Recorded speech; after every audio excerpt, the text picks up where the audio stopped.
So today you are getting red-pilled by Donald Trump Jr.'s Instagram. I'm Tommy Vietor. I used to work in the Obama White House, and today we're getting red-pilled by Don Jr.'s Instagram. Take the red pill.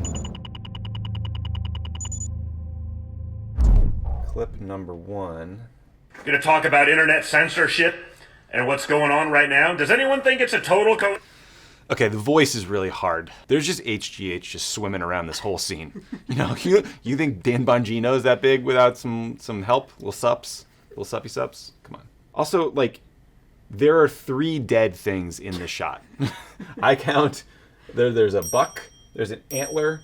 Is that a bird on the top right? Oh no, there's 4. It looks like there's sort of a ram's antler. Literally the day that Twitter bans the President of the United States permanently from their platform, that Apple wants to ban Parler. You know what's fun about these new right-wing apps? There's Parler, there's Gab, there's Getter, there's Rumble. They're all staked by different investors, and they all hate each other now because they're fighting for the same like limited market share. So they're just going nuts and attacking each other. I think the one of the guys, maybe it was a Gab or Getter, I don't even remember. He called one of the other, like Rumble, a bunch of Canadian stooges. There's like weird insults getting traded left and right. It's great. I need you guys to take 2 seconds out of your Saturday morning. I'm not looking to sell anything. Like, obviously, my website, this is where I sent you, to get liberal privilege, by the way. I'm not looking to sell anything, by the way. This is the website I sent you to buy my book, Liberal Privilege. Okay, Don. In both Triggered and Liberal Privilege, my books, I literally had discussed what was coming as it relates to this. So go to donjr.com, type in your email now. This whole thing is an exercise in just farming email addresses to try to sell them things down the road. It's just so... Fuck this guy. God, he sucks. On to the next one. Oh, this is a bad angle. Hope you're doing well. This is a terrible angle. My algorithms get crushed. I guess I did something to piss off the Instagram gods, so hopefully you're seeing this stuff anyway. We'll do what we can. Talk to you soon. This is the Brett Favre dick pic of angles. You know what I mean? You're just like, you're not doing yourself any favors here. Done. Like, next one? Yep. Why doesn't Elon Musk create a social media platform? I mean, this guy put manned people into space. Yeah, he's got better shit to do, man. This is the guy to do that. I saw that he put out commentary yesterday, sort of being against the censorship, of the president. And again, I'm not saying that he advocates for one side or the other. I'm not saying he's... This is big, like, hope he sees this, bro vibes. You can hate everything that someone says. You can hate every word that comes out of someone's mouth and still believe in their right to actually say those things. Well, you sort of have to come back to first principles here and just remember that no one is restricting your ability to say what you want. It's just certain platforms have terms of service that restrict certain types of speech on that platform. The First Amendment is about the government infringing your right to free speech.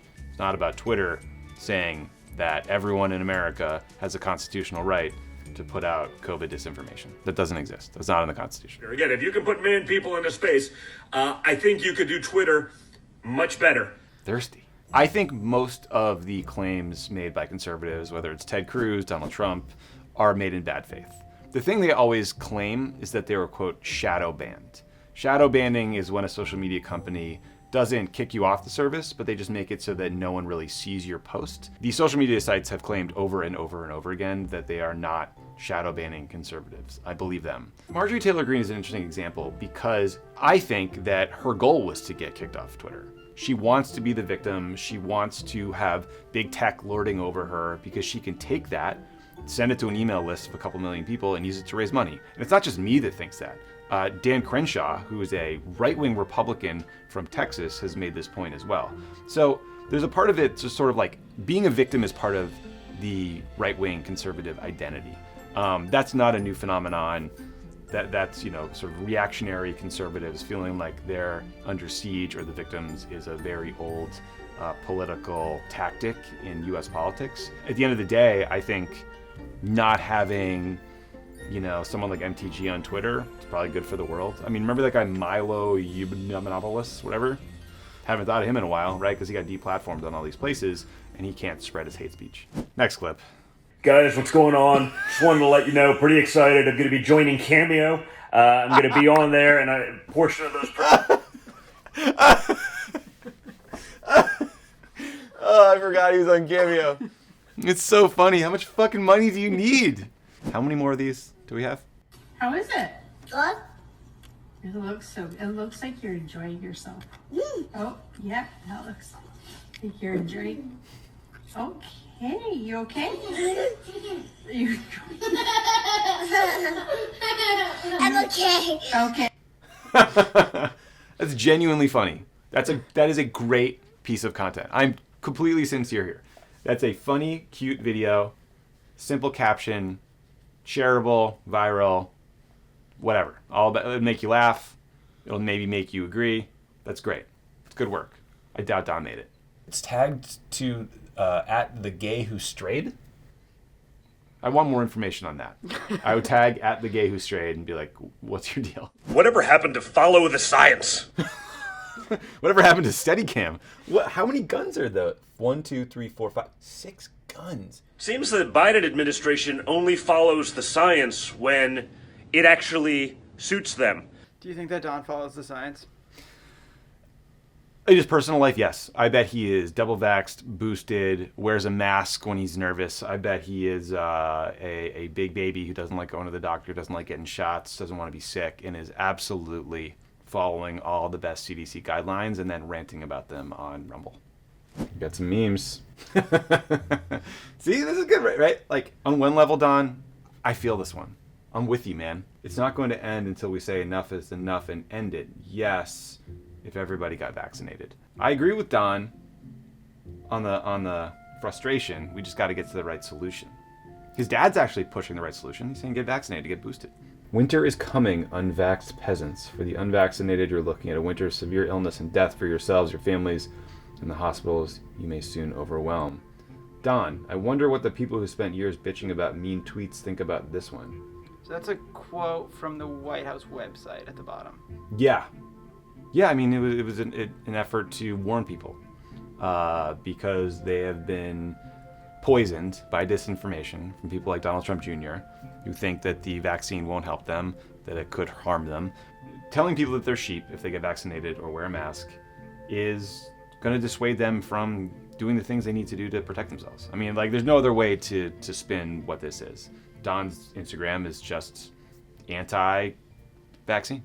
Where I come from on this is like, if all of these guys, if they just made a decision that said Donald Trump is responsible for Operation Warp Speed and the vaccines, let's take credit for it, let's get everyone to use it, I think that would have been a political winner for him. But what they chose instead was to post nonstop vaccine disinformation, to make people afraid of getting vaccinated or using masks and like fold into that culture war because they didn't want COVID to go away and they wanted to hurt Joe Biden and they want the economy to be worse, et cetera, et cetera. I hate them for that choice. Like, that is an infuriating, unconscionable decision to make. Right. So yeah, I'm fucking pissed. Hey guys, Don Jr. here. You may have seen it by now, but apparently I got the Rona. Dead things count. I got 1, 2 at least, maybe 3 or 4. As you can see, I think, although it's a little bit dark in here, I think you can tell I probably look okay for me. That's actually funny. Okay for me is funny and self-aware. And you can see I don't have the red eyes like they claimed I had for apparently using cocaine prior to my RNC speech, but that is the world of the internet. He's taking this moment to push back on the cocaine accusations? All right. No one asked. Just one man alone in my hunting lodge disputing cocaine allegations while contracting the Rona. This guy's a gift. So I've not engaged on Don's Instagram ever because my Instagram is open and I just assume it will like send a deluge of shitty people to my page and they'll start attacking my wife or something. So that's kind of where I've landed on this. Yo, I need a Finsta. Yeah, no, Elijah and I figured we did this whole Christmas episode. We didn't get you anything. So, so Elijah and I got you at FactsLover1776. Yes! Might be the best present I got for Christmas. Let's take a look at some culture war clips. I've been watching really intently for the last... FJB and an American flag. All right, man. Very cool.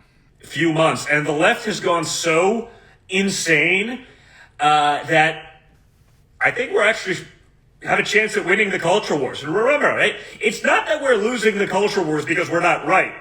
It's that we're losing the culture wars and have been for a while because they have academia, so they indoctrinate our children. They got mainstream media, so they pre-program everything that you're thinking is accurate. They got social media, so you got that. You got big tech, so they're able to censor and or suppress those with opposing viewpoints. So we're in all of that, but the left has gone so insane that I think we have a chance. You see, obviously, what they did to Kyle Rittenhouse. You see... What? That was a weird swerve. I'm not here to debate the, specifics of the Kyle Rittenhouse case. It's weird to hold up anyone who killed people as some sort of hero. Everything that happened that night was tragic and horrible, and this is disgusting. You see what they've tried to do as it relates to Ahmaud Arbery. It's just insane. Ahmaud Arbery was jogging. 3 men hunted him down and murdered him in cold blood. It was a modern-day lynching, and they're all going to jail. The suggestion that the left did something wrong there is insane and disgusting, and there's not even a debate there. It's in the background, sort of noise. You say, maybe there's something to this nonsense. It's all crap, folks. Hard to argue with that. What I would post on this one is it's all crap with 75 exclamation points. Just to show him it's solidarity. I don't think the culture war is designed to be won. It's designed to be fought in perpetuity, to get people upset, to get them to donate, to give money, to grift, and rinse, repeat. They, I think, sincerely believe that all mainstream media outlets are liberal and biased against them. That is not what I believe. In fact, it's very much not my experience, having worked in politics. We got this shit kicked out of us by the New York Times, ABC News, Washington Post, all day, every day. What the left doesn't have that the right does have is Fox News, Breitbart, Rush Limbaugh, right-wing radio. There's a massive right-wing media infrastructure that they can use to drive primarily culture war issues. How triggered are you by Donald Trump's Instagram? It's one of the most triggering things I actually look at because it's so dumb, but it's so widely seen. Everything's hypocritical. They just blow past the hypocrisy. They don't care about being consistent. It drives me fucking nuts. Who's your favorite Trump kid? Barron by default. I've never heard him speak. Of the adults, Eric, because he's just kind of shrunk away the most. Not a Tiffany fan. Oh, Tiffany. Yeah. Actually, I think that says a lot. Definitely Tiffany. I take it all back. Tiffany. I mean, these kids all made a choice. I guarantee you that they weren't. I mean, certainly Ivanka wasn't dyed-in-the-wool right-wing Republicans. They were rich kids in Manhattan who had a bunch of rich kid friends who were probably mostly liberals but didn't like taxes. They all decided to go all in for dad and back him at every pass. That's not a choice that I respect in any way. Thanks for joining us. This was awful. Let us know what you want to get red-pilled by next.